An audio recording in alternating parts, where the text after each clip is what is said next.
អនុវត្តតាមអនុសាសន៍របស់ឯកឧត្តមអភិសន្តិបណ្ឌិតឧបនាយករដ្ឋមន្ត្រីក្រសួងមហាផ្ទៃ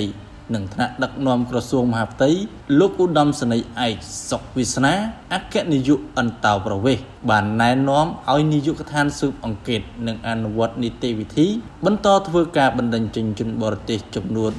428នាក់ស្រី26នាក់មាន10សញ្ជាតិរួមមាននីហ្សេរីយ៉ានេប៉ាល់ឥណ្ឌាប៉ាគីស្ថានចិនហ្វីលីពីនថៃកូរ៉េមេប៊ី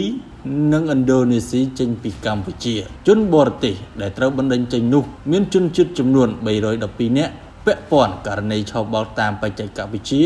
online scam ត្រូវបានបណ្តេញចេញតាមប៉ុស្តិ៍នគរបាលច្រកទ្វារអាកាសយានដ្ឋានអន្តរជាតិដេជោ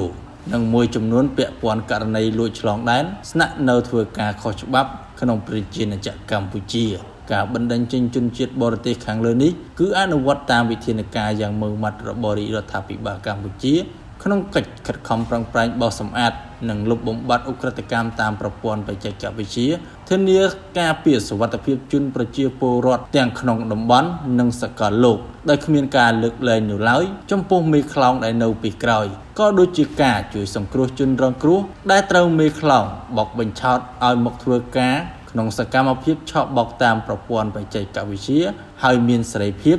និងអាចវិលត្រឡប់ទៅប្រទេសរបស់ខ្លួនវិញ